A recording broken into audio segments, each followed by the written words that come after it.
smonta tutto, il film non si fa più. Quei giorni qua non ci deve essere più niente, bisogna cominciare subito. Coraggio, al lavoro, buttate giù. Dico bene, autore? Sì, grazie. Arrivederci, ragazzi. Ci vediamo in un prossimo film. Lo speriamo.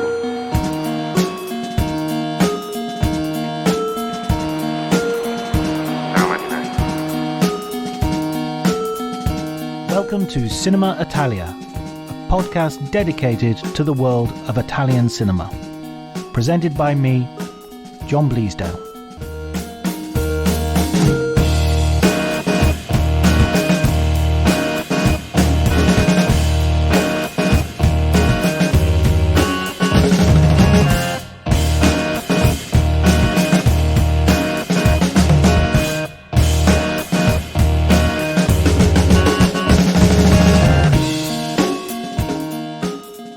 Everybody, and welcome to Cinema Italia. My name is John Bleasdale. I'm a film critic, and today I'm delighted to be joined by Maathew Page, who is a writer on cinema and faith. He's written a book about 100 Bible films, and he's also an expert in Italian cinema. So this is a perfect combination of film and guest. Welcome to the podcast, Maathew.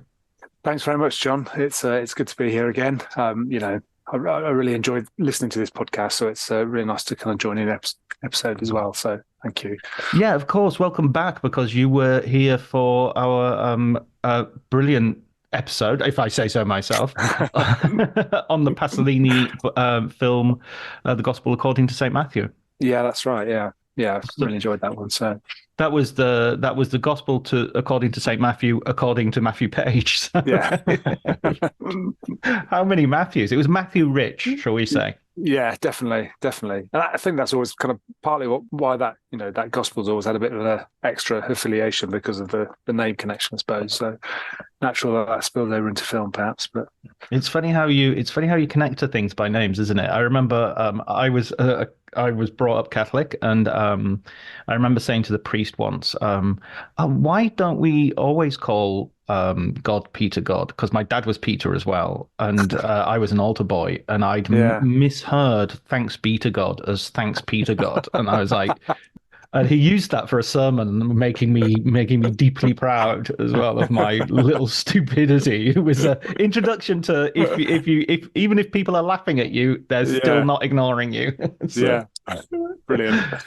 So we're talking about a new filmmaker, or not really a new filmmaker. This film goes back to 2011. Corpo Celeste is a film by well, actually, do you want to introduce her and introduce the film a little bit? Yeah, so it's a film by an Italian filmmaker called Alice Rohrwacher, who has this was kind of her first film. She'd worked a little bit on documentaries before that, but hadn't kind of gone the film school route into things. She'd kind of done, I think, philosophy and as her kind of first degree, but had a lot of interest in painting and literature, and then kind of found herself and hadn't really come from a home where there'd been a lot of filmmaking. She hadn't had a kind of video camera at home or done anything like that, and they didn't have a local cinema in her local town. And in some ways, her prior existence was quite a kind of rural existence, and so there's a little bit of autobiography with her in this film and the character, in that she had kind of also experienced that moving from the sticks to the city, kind of changing lifestyle, and she did this documentary also with producer Carlo Crestodina, and then he basically kind of massaged her into writing a script for a film, and then at a later stage she kind of says, and she was kind of wondering who was going to direct it. She was happy to do the writing, and she kind of gradually realized that he had her in the frame to direct it, and then they pitched it, and it took them 4 years to get it made, but they made it in 2011, and since then she's done 3 other features. La Meraviglia, The Wonders, in 2014, I think it was, with starring, the first time that she worked with her sister, Alice Rohrwacher, who's would you say she's one of Italy's leading actors at the moment, Alba? She's certainly for the for this kind of film, for the sort of the Yeah, Italian art house circuit, yeah. she is ubiquitous. You know, she's everywhere. Mm, And that doesn't mean by art house, I don't mean it's very, very small. I mean, she'll be in major no, films as well, but she'll be in yeah, sort of kind of serious films rather than sort yeah, of the cinema panettone or yeah. the sort of more popular end of the spectrum. Yeah. So, and rightly so as well. She's a brilliant actor. And also Monica Bellucci was in that film, and then 2017, Lazzaro Felice, Happy as Lazzaro, and then just at the moment, depending on where you are in the country or in the world, sorry, then La Chimera is rolling out. So, which I've not seen yet because I'm in the UK and we don't get it for another few weeks. But I think you've seen it, John, haven't you? Yeah, yeah, I've seen all her films. I was just thinking about them as you were mentioning them. I didn't realize that I'd seen them all actually, but as you went through them, I realized I had. Yes, La Chimera is I saw at Cannes. I was just reading through my review prior to this podcast to sort of remind myself. I think I reviewed it for next big picture or next best picture, a blog which sort of part of its raison d'être is the sort of looking at awards and festivals and awards and things. Yeah, Um, it's a very good film. It's funny that you mentioned that about her sort of coming almost reluctantly to filmmaking, or certainly not going the route of sort of I want to be a film director. I steep myself yeah, in cinema culture and all the rest of it, because all of her films are almost sort of applauding and celebrating a sort of amateurishness, a sort of ragtagness of mm, community. And La Chimera yeah, does that as well, has that sort of a sort of alternate society of sort of go-getters, but who don't work by the rules of normal society. So it kind of mirrors her own entry into Italian film. And I mean, you mentioned that it took 4 years to get Corpo Celeste made, but that strikes me as a very short period of time.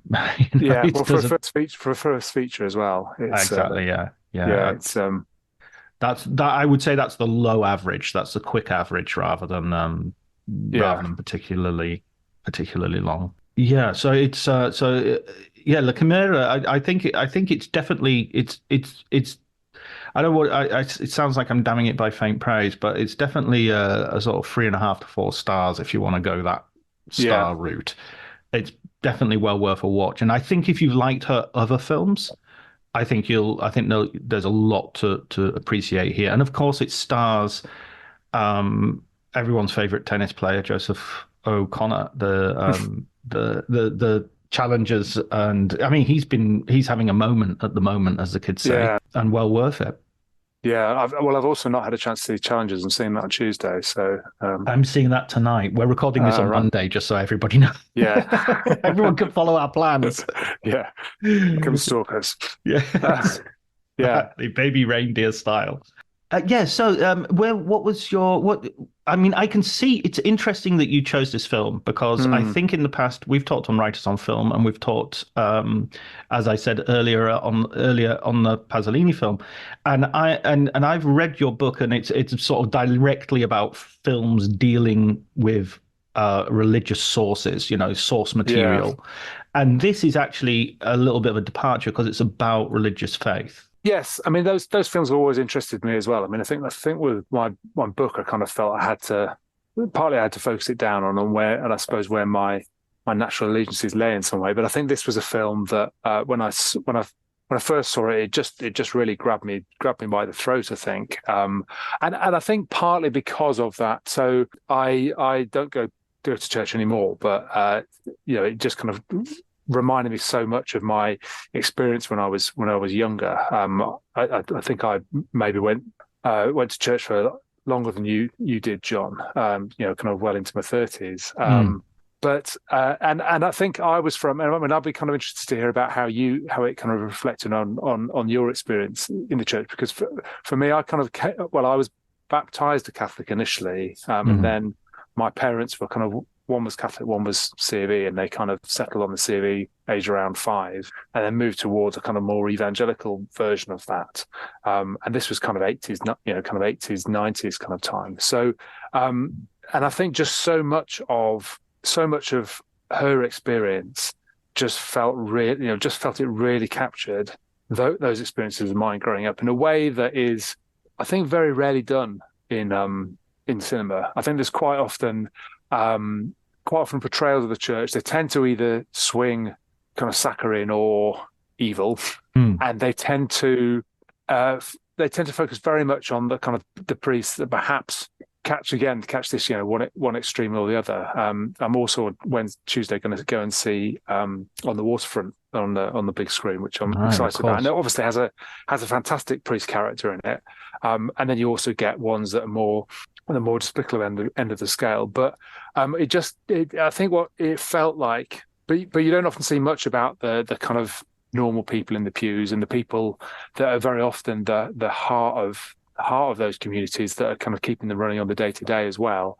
And you have the character Santa here, who again is, there are positives and I think there's just such nuance in all the characters, and they feel so three-dimensional and so real and so kind of well fleshed out that it just kind of captures something for me that I don't think I think is very rare in the movies, in terms of, I suppose, that idea of religious community and what those communities can be, and their strengths and some of their weaknesses. I mean, how does it reflect your experiences, would you say? Sorry, I know it's putting that back on you, but no, I love it. I love the conversation. I was a very intense Catholic, and so I really, really feel for Marta in this film, who is the 13-year-old protagonist.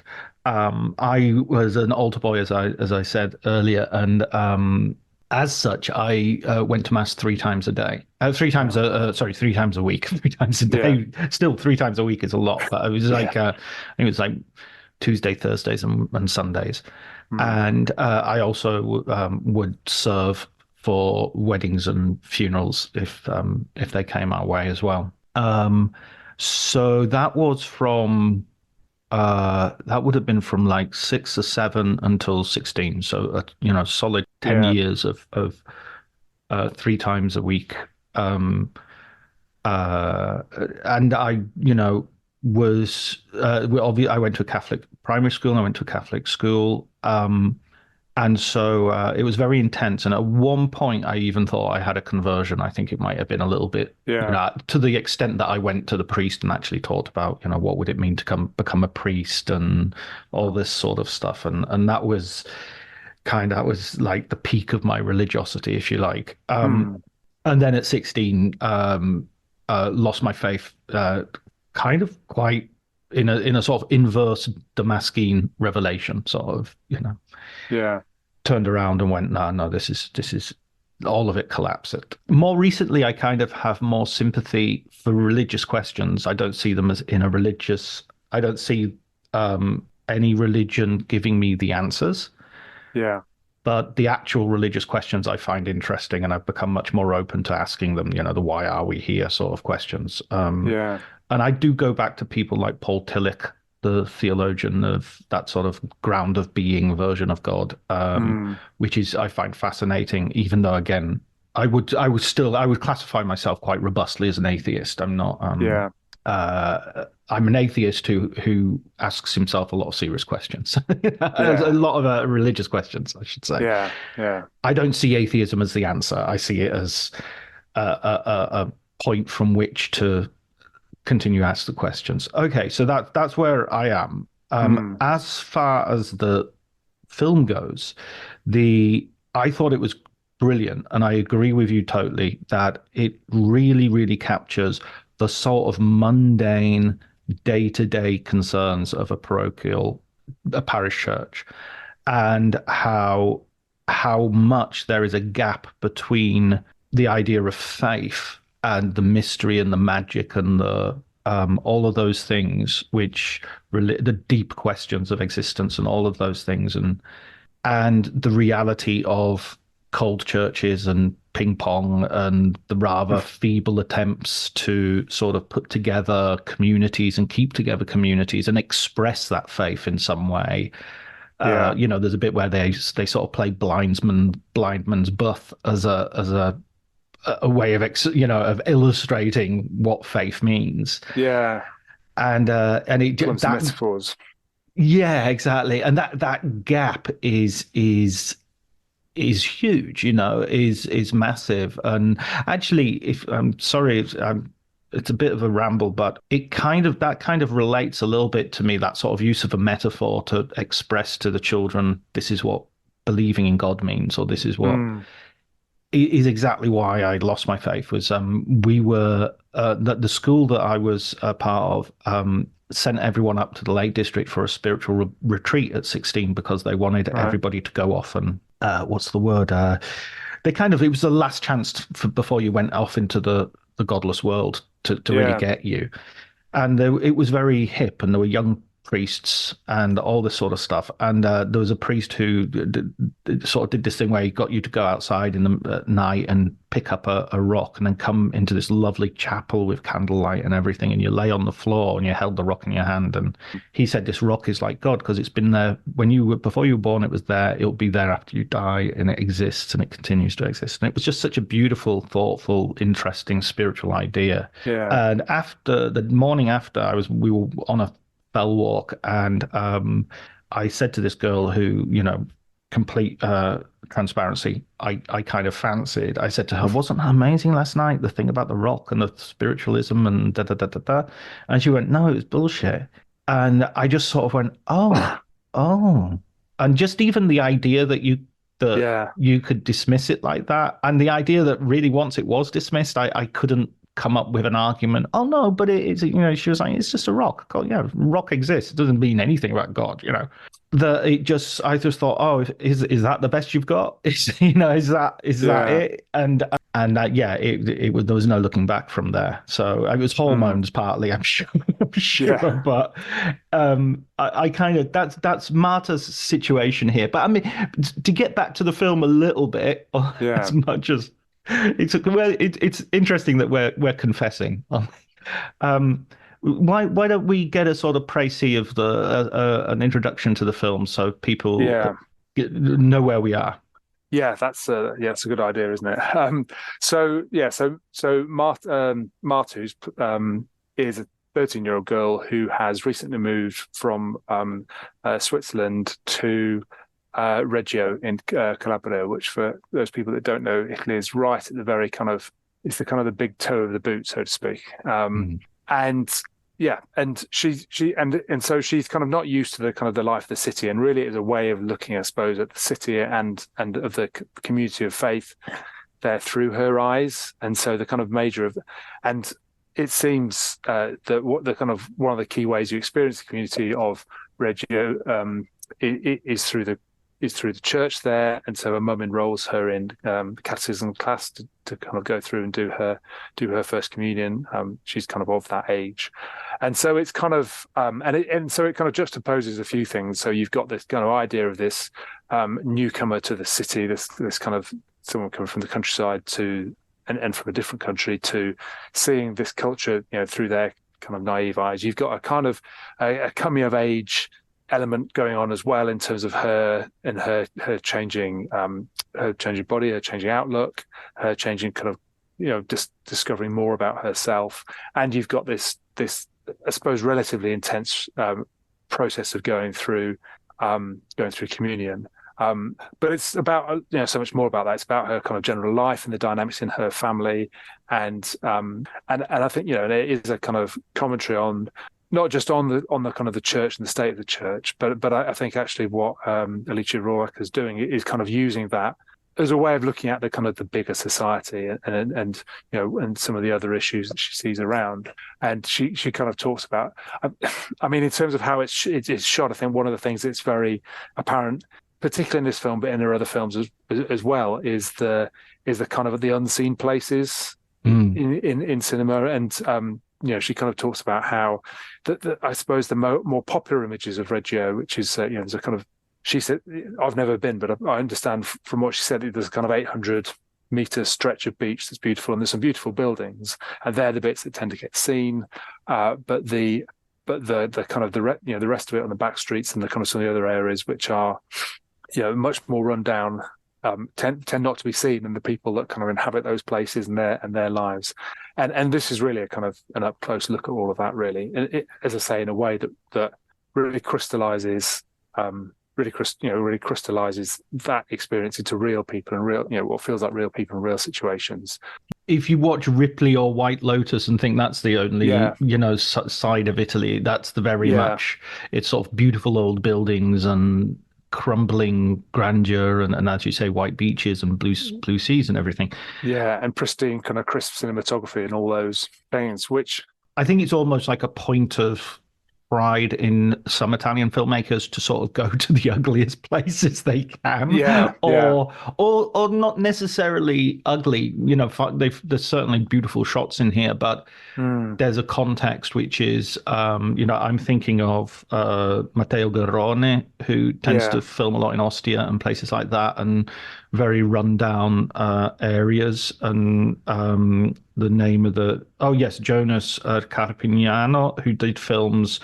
A Chiara was probably his most famous film. Yeah, that came out in Chambra. I think he was another one who did, where he's looking at poor communities. And there are kind of, in Italy, you've got the south, which Reggio Calabria is as south as you can get, really, without leaving the mainland. And so, in many ways, actually, Marta is moving backwards because she's moving from a very integrated European country, Switzerland, and coming to like the toe end of Italy, which is far away from wealthy Italy. It's far away from like the Italy in the north is where you want to be if you want to, make some money or have a job even, rates of unemployment in Reggio Calabria are very, very high compared to the rest of the country, for instance. And part of that kind of long-standing, long-standing kind of historical sense of the north looking down on the south and the south being rural. And that's been a subject for, numerous filmmakers throughout the decades, hasn't it? In terms of like, telling the story of the south and perhaps of migration northwards or the kind of the situations for that, and certainly in neorealism there's a lot of focus on that, and I think there are certainly neorealistic elements in this film as well, which absolutely, and I think it's it's always one I suppose it's one of the cliches of Italian cinema that everyone post 1946 has to kind of been pitched as to where they are in relation to neorealism, and which elements they take up and which elements they don't. But it does feel like there are certainly elements of that she draws on and gives real vitality to. So this is it is about the lives of normal ordinary people. She is using everyday non-professional actors mixed in with professional actors. And those elements are really well done, and I think are partly what gives this its sense of reality, really. There's a definite sense that she's participating in the community, but a lot like a documentary filmmaker would be. And she's going there and finding things as much as she is sort of scripting moments. And she's I can't say this in terms of from a position of strength, but it certainly seems to me that she's not making stuff up here. She's either taking it from her own childhood or she's seeing what's actually there. The catechism that Marta is preparing for is the confirmation, we would call it in English. The Quaresima in Italian, the Quaresima, which is much more of a thing. I remember in England, sort of getting you to Holy Communion was the first Holy Communion was kind of like job done almost. The confirmation was like the cherry on the cake. Right. I hadn't realized that. Yeah, but the confirmation is a really big deal. And, you'll have, the Sundays in which confirmations are done, the restaurants will be booked because everyone will be going out to celebrate the Quaresima. And similarly to the baptisms and the weddings and it's just one of those big family feasts. Any excuse for a family feast, frankly. I think the really interesting thing here is kind of this. Marta is someone who sort of has genuine belief, and there seems to be that it seems to be that the church isn't about being a conduit for genuine belief, or or a location for for genuine belief. It's for a lot more different. It's for different things, and actually, genuine belief somewhat disturbs it. The priest here. There are two priests who turn up. One is the first one is the sort of parish priest Don Mario, and he's kind of like kind of a political figure. He wants to get involved in politics. And well, maybe you can tell us a bit about what did you think of Don Mario? Well, yeah, I mean, I don't think he necessarily kind of wants to get involved in politics, but he certainly has ambitions beyond his current role. But I got the sense they were more about kind of progressing in his kind of vocation as a priest, that's getting perhaps a bigger or more fashionable or wealthier parish from the one he's in at the moment. He kind of seems to have a bit of an eye on that. And it's kind of talked about, and it comes out at the start of the film that he is potentially going to another parish, and that causes a bit of a crisis of, I mean, not quite a crisis of faith, but for Santa, who is the lady that's running the catechism classes, but also, he is. I don't know. I think a lot of the commentary I've read on the film kind of has him out as almost being the villain of the piece, but I think that's a bit. I think there's much more nuance in him than that as well. You don't get. He's obviously not either not particularly well. He's not particularly comfortable around children, and he's also not hugely invested in the classes himself. And you kind of see the scene early on where Santa, who is hugely enamored by Don Mario, and has kind of got them to the class to kind of prepare and work this song, and tries to kind of get them to perform it for his approval, and he kind of forces himself to say this first verse, and then makes his excuses to kind of go off on his other business. But there's also this kind of element of him being involved in going around signing up people for the elections that are coming. And so right at the start, there's a procession there that is a religious procession, but there are there's a kind of float or an advertising thing there for one of the parties in the election, and then later in the film we see him going to other kind of parishes, trying to get people to sign up to make sure they can vote, and telling them outright as they're doing so, this is the candidate you need to vote for. I've kind of assumed that that's the Christian Democrat candidate, but I don't know enough about Italian politics really to know whether that is that right. Have you got more of a sense of that, or? Well, is this set in the 80s or is it set in the present day? I think it's set in the present day, but it feels quite like it's 80s or 90s, doesn't it? Does it? I mean, Reggio Calabria has that sort of like a little bit stuck in the. I mean, economically, if you haven't developed much economically, it sort of puts you back 10 years. The Christian Democrats don't particularly exist anymore. Yeah. They sort of exist in rump sort of the party, and they've sort of splintered into Forza Italia and Berlusconi's party and various other sort of minor right-wing parties. Nowadays, I mean, this is we're talking about 10 years ago with 2011. So there would be a Christian Democrat sort of version of the Christian Democrats around and in those years. So yes, it would be Christian Democrat. Now I'm thinking about it. I mean, that's what I meant by his involvement in politics. Really, not that he's. He's not above. He's got his fingers in he's trying to get his fingers in pies. He strikes me as someone who's not paying attention to the job in hand, and you get the feeling that even if he gets promoted to a better parish, he might be thinking of another one even better rather than and also there's a problem here with Italian priests that people don't go into the priesthood anymore. So if he goes, who's going to come? Are they going to be a parish without a priest?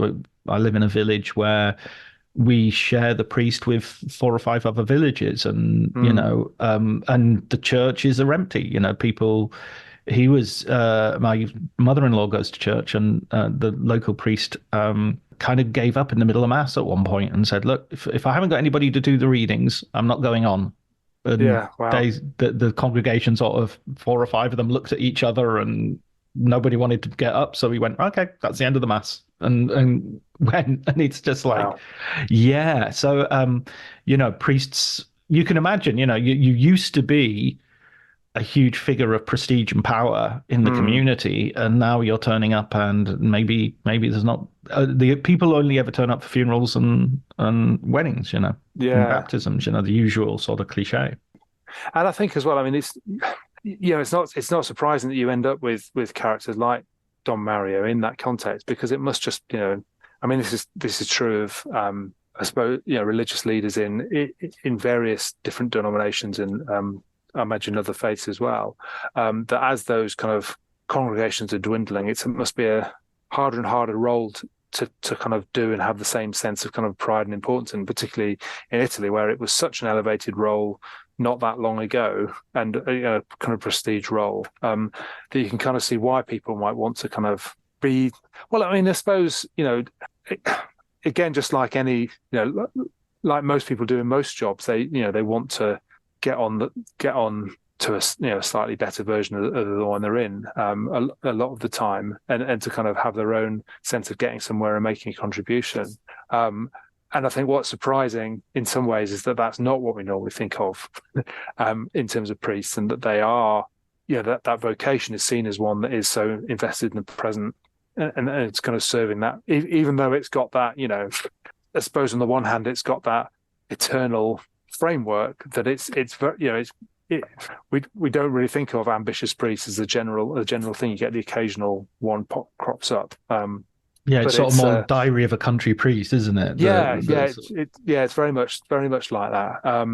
And so it strikes us as really, he strikes us as very kind of shallow and false, this guy, and we certainly don't see much of his inner life, I suppose. But there's also a kind of, but I find it, I suppose I find it kind of easy to sympathize with his situation, even as much as you want him to be kind of involved in the world he's in, and to kind of invest in the kids, and to recognize the work that Santa and some of the others are doing around the community, and to do it. But you also do see, I think there's just so many moments with him that are just really nicely balanced. And so there's a scene later on in the film where he passes Marta, who's walking away, who should be kind of in the stages of getting ready for the confirmation, and he kind of recognizes her, which is, apart from anything, that's the thing with it. He's invested enough to recognize one of the people who's going through it, and he recognizes that she needs to be somewhere else, but he also seems to kind of recognize slightly that she is vulnerable, but he seems to lack any ability to get into that, and he's also on his own mission to try and pick up this big old kind of beautiful crucifix to kind of bring back to his church, to replace the kind of stylish but out of place. It feels more like a kind of something from a 80s Madonna set than Yeah, it's a big electric thing, isn't it? Yeah, it's Neon. a big kind of blue kind of neon thing, which is kind of, I kind of like. Yeah, I mean, again, I kind of like it, but I also kind of see what it stands for in the film as well. And so I mean, again, the risk of boring everyone that's listening by repeating the same thing, but there's just such nuance in him, and in all in all these other characters, and his kind of choices and his motivations. Yeah, he's played by this wonderful actor who I'll try and pull up his name, Salvatore Cantalupo, who people might remember from the film Gomorrah, in which he has one of the roles as a tailor. He's like almost the only good character in that film, isn't he? Or one of the kind of. Yeah, absolutely. So it's interesting to see. He's just one of the, again, he's a character actor that you see pops up in quite a few Italian films, and he's excellent. I really like naturalistic performances, and he's very good at that. I think that there's two counterpoints that we need to put to Don Mario, and that is one is the congregation itself. To some degree, Marta and Santa are kind of slightly outside of that group, and the other is Don Lorenzo, the priest who Marta meets when they go to the village to get the old crucifix. Let's start with the congregation, because I think you can't really understand Don Mario in this context, this sort of careerist priest, without seeing how the congregation treat the church and treat, I mean, you said right at the very beginning that Marta sort of joins the church basically as a way to integrate into the community, but the community itself treats the church as sort of like a series of hurdles to get over, just for the most superficial sort of social inclusion. Yeah, I mean, there's like kind of there's numbers at the initial procession, but it feels like on the Sundays it there's not that much going on, and as you say, the confirmation process is seen, as you say, seen as kind of a hurdle, and the kind of people get into, but there's not, there's not a massive amount of kind of genuine belief or real kind of conviction to a lot of the things that are going on. And I mean, I don't know whether this is, and so when it comes to the actual confirmation service, the church is, aside from a few of the the people that are taking part in it and their families, the church is still quite empty for quite, it's quite a big space, the church building. It's still relatively empty. There doesn't seem to be a lot of the wider church community that have come up in support of that. I don't know whether that's a factor of how these things work or not, or whether that's a reflection on the church. I don't know if you've got any thoughts on that one, but. Yeah, I mean, we've read your Calabria as well. You're talking about a community which will probably be more religious than the North, would be more church, attending churches and what have you.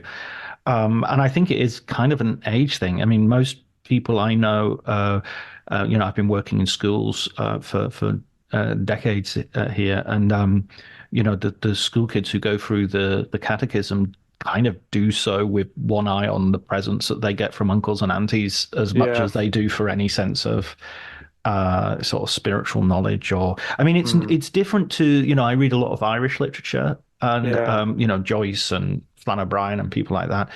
And they're steeped in sort of, I mean, they're from a different epoch, of course, but they're sort of steeped in religious knowledge.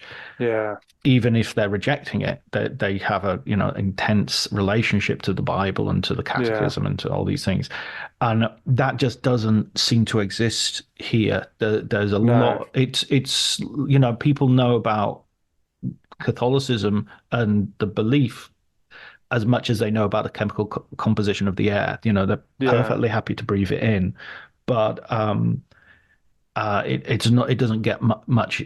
It doesn't get interrogated much, It doesn't get even, looked at and seen.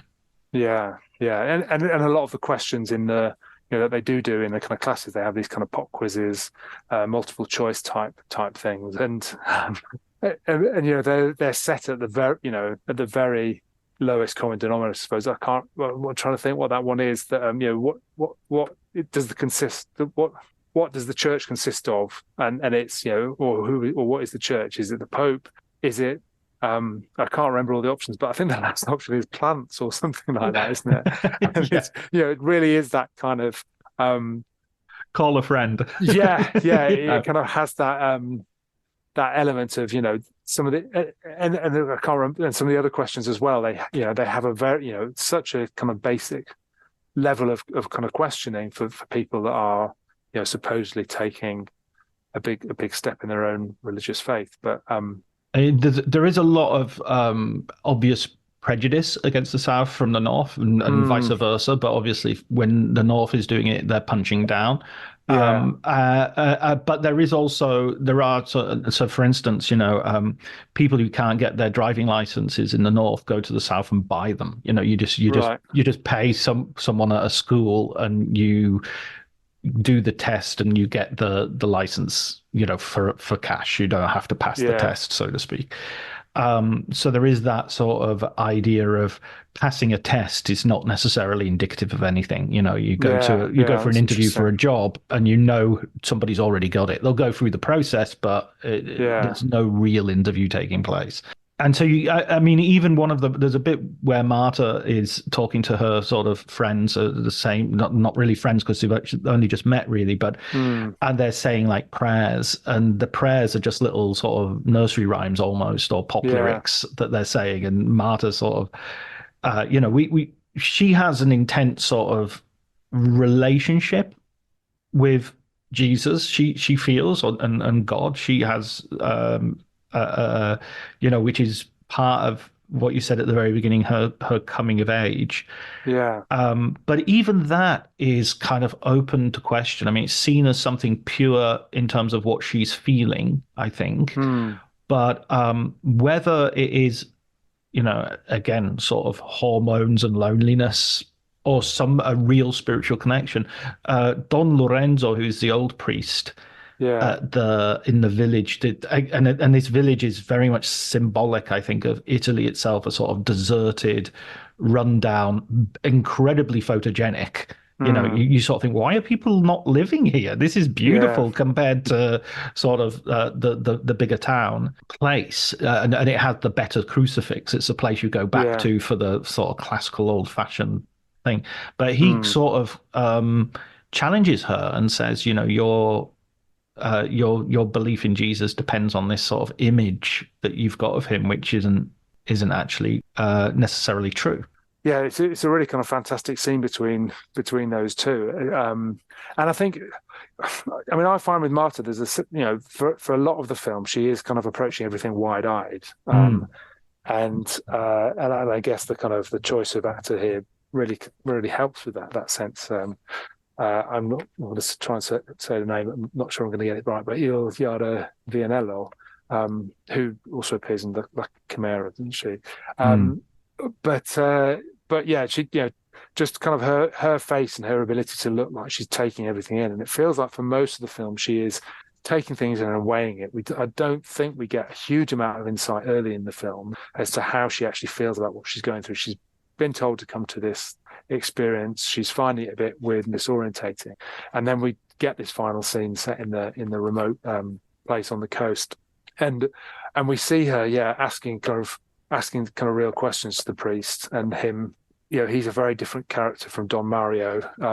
In a sense, he is even less connected to, I suppose, the kind of ideal image of the priest, in that mm, he has a kind of angry and questioning sense of belief, but at the same time he's also presented as a purer figure than Don Mario, because he is seen as someone that the questions actually really matter to, and he's not a career piece. He is at this church that is serving this community that's so deserted that other churches are coming and nicking the cross, and that the church is completely run down and in ruins. And so, and yet he still has this, this stuff still really matters to him. And so when she kind of asks him, he's kind of annoyed. I can't remember what the actual question is that she's asking him, but it's but he gives this answer of, Jesus kind of like crying out on the cross, and his kind of anger at the world, and those kind of mm, things that is completely different. And in fact, when Marta then repeats that back to Don Mario, he has a very extreme reaction, which I won't share for reasons that be obvious to anyone that's seen the film. But yeah, and so I think for her at that point, that's kind of coming after she is starting to have this realization that what's going on with this process she's going through doesn't sit right with her at all, and there's things mm, that she sees that she can't handle, the kind of the treatment of the cats and the kind of relationship, I suppose, to nature particularly, which I think her viewing of the world, whether that is in kind of natural things or whether it's, there's a scene early on where she's on a rooftop and she kind of is observing different people at work, just ordinary people kind of going about their things, but kind of almost having this kind of God's eye view of the world that she's looking down on from above. And so so there is this real thing of her trying to kind of reconcile those two things together. And I think, again, a lot of the commentary on the film, I think, reflects the perspective of the people that are watching it. Some people are very tempted to say she's rejecting religious faith entirely, which I don't think the film warrants mm, that explanation. And other people are saying she's kind of moving on to a more mature faith herself, or and this is kind of part of she's just kind of questioning the slightly kind of shammy way that it's done. And I'm not sure it necessarily does that either. I think it's very much one of those films that you bring your stuff to, and it helps you kind of, I suppose, think about that and sift through that, and and kind of think about it a little bit, because even right down to the ending, there's a kind of the ending is very ambiguous, I think. I mean, when going back to the very beginning, actually, when we were talking about how this relates to our own life experience and relationship with the church, or with religious faith in general, I think this struck me as really fascinating, how it portrays how disturbing the organized church finds genuine faith.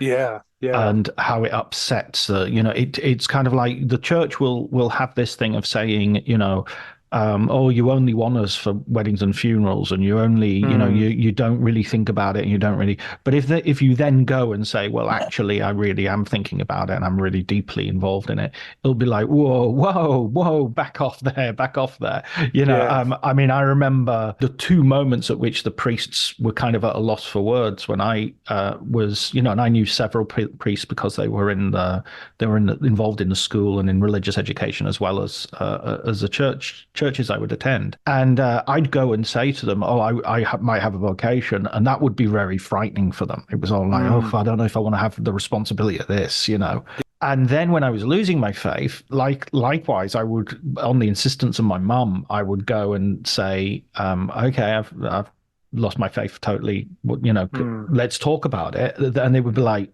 they'd shrug. It would, it's almost like nothing, you're no longer a customer at my shop, And I think that's Marta's situation, is that, and a little bit Santa as well, that they're kind of pushing a door that they think should be swinging open, and in fact it's resisting them. Yeah, I mean, there's that kind of, I mean, the kind of I suppose perhaps the truest villain of the piece is the kind of the bishop's assistant character, and when he and the bishop turn up for the kind of confirmation and Don Mario's not there, Santa is kind of left trying to host there. And I mean, I feel like I've given a very positive account of her character so far, which is certainly not the only way she's portrayed in the film. Yeah, well, why don't we describe her a little bit, because we brought her up a couple of times.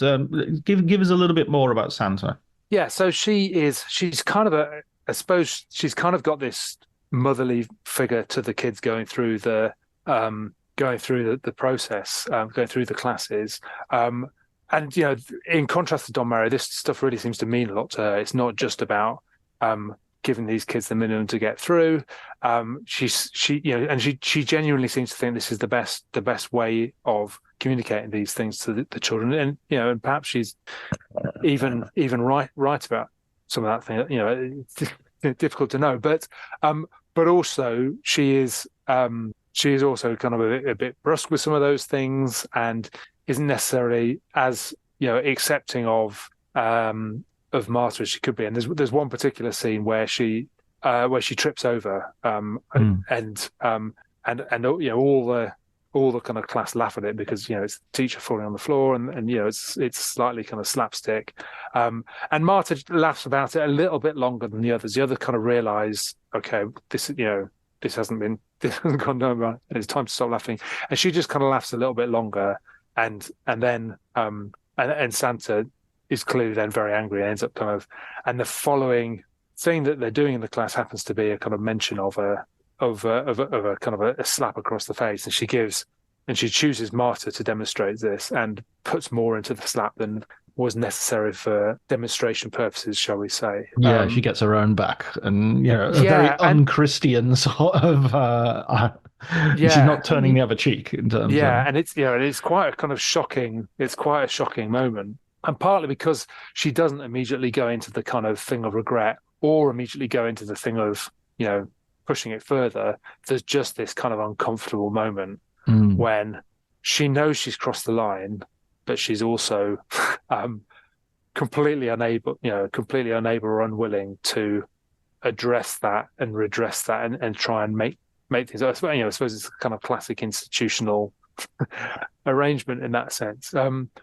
But so then the bishop and the assistant turn up, and she's trying to kind of host them, and I think she's partly got this kind of concern about Don Mario leaving and what that means to the community and what that'll mean to her personally, presumably an even more higher workload, but also on a faith level as well. But also she's completely brushed off by the assistant and the bishop, who seem to have no interest in the ordinary people that make up the church. And they've come to this community, they seem to be expected to be hosted by the priest, and that's, other than a bit of kind of blessing during the service, that's where their interest in what's happening seems to kind of begin and end. And so and there's just a line from that from that guy says, who are you in the church, I think is the line he says to her, and she doesn't really have anything to say, and you kind of feel that she, in another film, she might kind of reel off a long speech about, how people like her are keeping the church running, and and really kind of give it to them. But it's it's such a kind of it's asked as a question, but it's such a stinging rebuke really of what she does and her importance, and this kind of almost this sense of why would the bishop want to meet the ordinary people. And I mean that question goes to the heart of what happens in the church as well, that there's always a woman who does everything. There's always it's sometimes Italy is described as a matriarchy, not in the sense of in opposition to the patriarchy, but it's just like you have one mother figure who runs everything for the men. It's another type of patriarchy in that sense. But that the authority of the mother figure also utterly relies on being the sort of sergeant major rather than the sort of officer class. And so she doesn't have an official title. She's not getting money from the church. She's turning up early in the morning and arranging the flowers and dealing with the kids and everything. And if she didn't, and in return, what she gets an importance and a visibility in the community that also again depends on the church being important and visible. These figures that I've observed in real life can often be as much objects of ridicule as they can respect. It's like, the kids have to deal with them, but once the kids hit a certain age, then they've treat them with contempt. They've passed that point where their authority is respected. So the tripping over and the kids laughing perfectly represents that dynamic of like, we're only putting up with you until we've got our confirmation, and then you're no longer going to be the sort of youth leader. And her sense as well that if Don Mario leaves, then the church will kind of fall slightly, and she'll be kind of held up as a figure of ridicule rather than a kind of important figure, that she's on that tightrope really between being a woman of significance and being being someone on the ground being laughed at by the people that are meant to be upholding her or respecting her. Absolutely. And then if another priest might come in and just say, look, I'm going to do things differently, and you're no longer needed. I'm going to take over. And she'd have no, we've already seen she can't write to the bishop and say, look, and it's a difficult thing when you put your identity into an institution that doesn't have any, in which you have no formal place, and in which has actually no real interest in you. Whereas the bishop and his assistant and Don Mario, it reminds me of Alan Bennett talking about how any institution is there for its own survival, not for the thing it purports to be for. So, a hospital isn't there for the patients, it's there for the doctors. And a church is there for the priests and the bishops. It's not there for the congregation. Yeah. I think that's very true. Yeah. And she, just the kind of dynamic between her and Don Mario and as well as those other characters, she kind of really, she encapsulates so much. I think it would be it's a film about Marta and her experiences and what she's going through, and so much of it is done from her point of view, and particularly how the camera's used and everything. But without that kind of the kind of Santa character, and without the Don Mario characters, those things really, and the fact that we do get time with them when Marta's not there, it just kind of really helps, I suppose, kind of add, roll out the kind of territory map and help us kind of see, understand the broader perspective of what's going on and the broader dynamics that are at play. That you wouldn't, it would be weird for a 13-year-old to kind of be party to all of that and to kind of be able to appreciate that on their own. And so it's kind of it's really well done. Yeah, I think that this also goes to the earlier films, the subsequent films, sorry, that Rohrwacher makes, so that she's interested in communities. That's the one thing that goes through all of her films. Yeah, and even some of her short films as well. She's made a few quirky, like, kind of short films, and so there's one where she is kind of a funeral parade that is a kind of, I mean, it's much more the kind of thing you'd find in a gallery than in a cinema, but is a bunch of people kind of carrying out these giant printouts of her and kind of burying them in the ground, but it's kind of got very cinema focus. And then during lockdown, she made a film where she essentially, I think it was called Four Roads, and she essentially goes from where she lives and to kind of and interviews her neighbours at a distance and talks about them and who they are and what she and as she's kind of walking on each of these kind of roads in the different directions to her neighbours. But I think particularly that there's something in that about that sense of community and place and longing that really comes out. But as you say, it's very much all her films have this kind of community feel. So in La Meraviglia, you have essentially it's a family, but you also have these extra figures being brought into that kind of family unit. And then in Lazzaro Felice, you have the kind of community of workers on the farm that have such that are kind of live all together in these terrible surroundings, but form these bonds that kind of continue way beyond the initial phase of the story. So that is, as you say, that's a real thread running through that kind of idea of community and the connection between people and the importance of that and how that still has to function. And that's certainly a very big concern of hers. Yeah, and it's sort of like individual community world. There's a real sort of tripartite division in her films that these relationships between those three things are, Marta's relationship to her Santa and the immediate group that she's with and the priest Don Mario, and then that's group's relationship with Santa to the bishop and the world and to some degree the Don Lorenzo's relationship to the world that's been completely left him behind. Sorry, go ahead. I was going to say it'd be really good to talk about some of the imagery of the film as well, I think. Yeah, please do. Well, I think that there's just some incredibly startling imagery through the film. Yeah, I mean, it's shot on 16mm, which even I think even at the time was probably kind of has that retro feel about it, and almost I think why it does feel, when we're saying is the 80s or 90s or the noughties, it does feel like it's kind of difficult to place for that reason.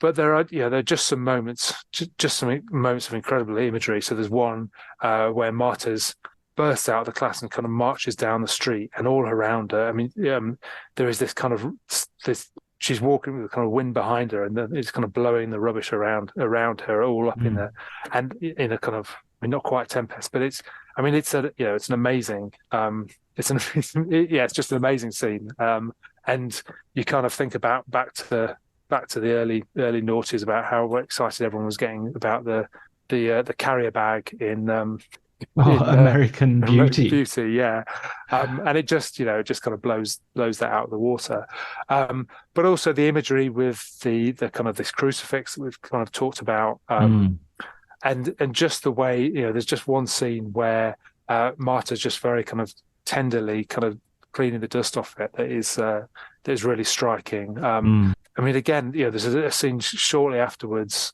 in that scene that again involves that crucifix, which again I don't want to kind of talk about too much for those people that haven't seen it. But again, that just the imagery that's going on with what happens in that scene and subsequently is you feel like entire papers could be written about some of these things. When you talked earlier about how it relates to neorealism and to some degree, Italians. It's a little bit like Russian cinema and Tarkovsky. Yeah, You're just in a constant dialogue with the dead. Italian cinema, I think, feel like has sort of two grandpappies that it needs to deal with, and one is neorealism, and the other is Federico Fellini. Yeah. And I think Rohrwacher is kind of in the middle of those, and I think there's a lot of what Fellini, helped write the script of Roma Città Aperta, so he's not divorced from neorealism. He's coming out of it himself, but he's definitely he brings out a strain of the operatic that was in neorealism. I don't think neorealism is a documentary realism in any way, shape, or form. No. Bicycle Thieves, for instance, I think is a hugely operatic film. Yeah. And those images that you're talking about, the images of what goes on with the crucifix, the image of Marta and the sort of pathetic fallacy of the weather. She's feeling stormy inside, and the weather outside is, she's like a little witch walking down that street, as if she's sort of the weather is directly expressing her emotional turmoil. It feels like it's coming from a sort of Fellini-esque sort of grandeur in a neorealistic setting, in a neorealistic sort of context. Yeah, I think that's definitely true. There's a kind of certain level where it just ups things a little bit. And there's kind of various talk about kind of magical realism, and I'm not sure how much of that is a useful label necessarily, particularly for this film. I mean, it comes out in different elements, perhaps in the film, but only as very kind of short bursts. But I think that's part of the driving force, is that kind of Fellini sense of opera or the kind of the heightened drama of those things. And that's certainly true. There are kind of moments where it just nudges beyond the thing of what you expect, and yet it somehow feels like it really kind of belongs to that film. Those moments don't feel like they're kind of fake and they're forced and they're kind of fantasy to the extent of Fellini, but they have a kind of exaggeration that really boils down the kind of essence of what is going on and expresses it visually, which I think is what makes it such a powerful film for me anyway. I mean, it's partly it's so difficult for Italian filmmakers because La Dolce Vita begins with this crucifix flying over Rome, and any time you have a bigger than normal crucifix, it's going to be like, okay, you're referencing Fellini. It's like, well, crucifixes are fairly common in Italy. He did it so definitively that you feel like any big crucifix moving about is going to be a self-conscious reference to him, but not necessarily so. And I think it does quite well at burying that, as well as it obviously being there. It is there is a transportation of the crucifix, and there's a kind of critical moment, but it's not kind of like, I think in a less skillful filmmaker's hands, that sequence would feel like, here we go with the Fellini nod and kind of really ramming it down your throats, where it is much subtler than that, I think. No, absolutely. Listen, Maathew, it's been wonderful talking to you about Corpo Celeste, or Corpo Celeste, I should say. Sorry. Is there anything you feel we haven't covered in our conversation that you'd like to any sort of final comment?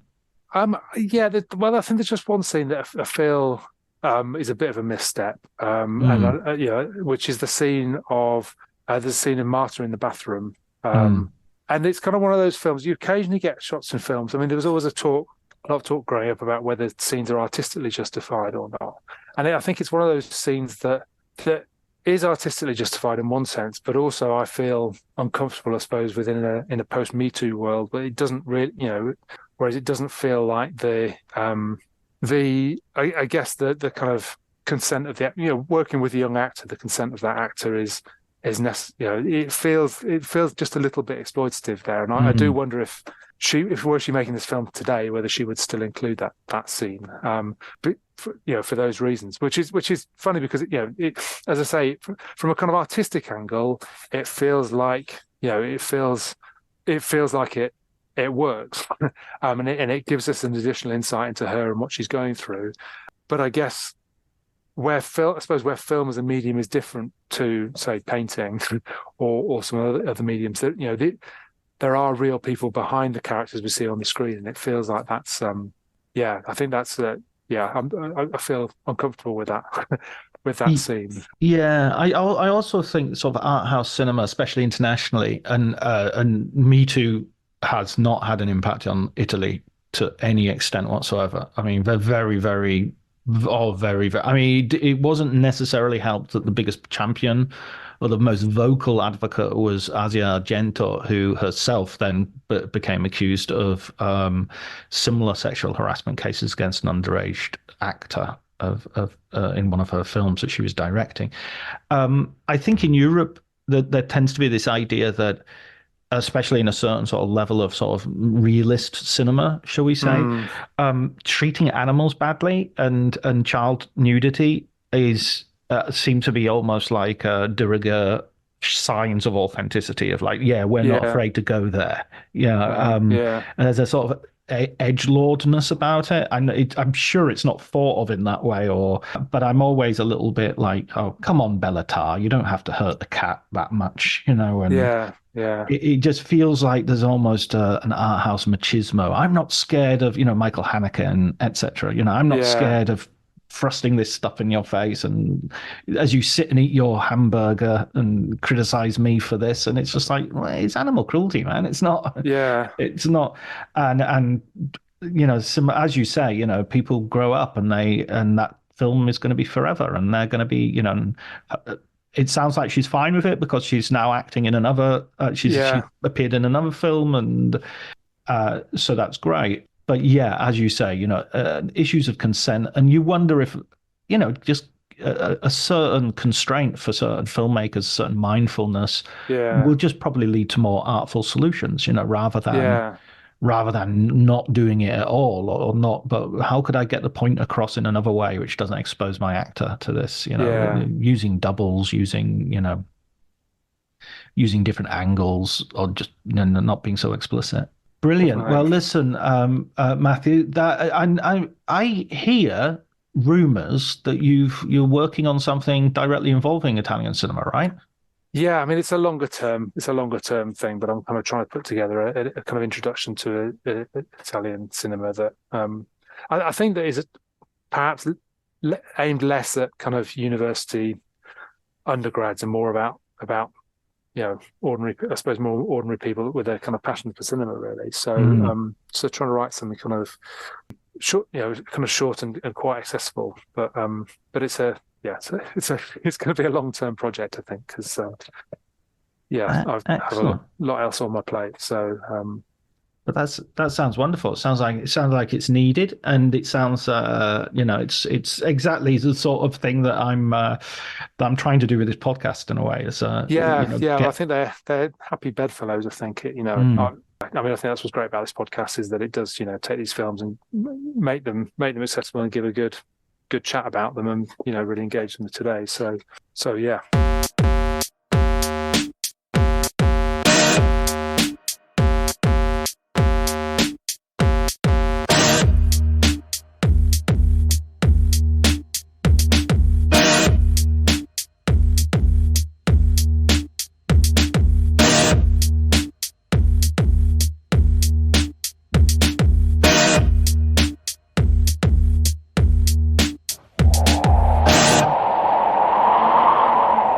Arrivederci ragazzi, ci vediamo in un prossimo film. Lo speriamo.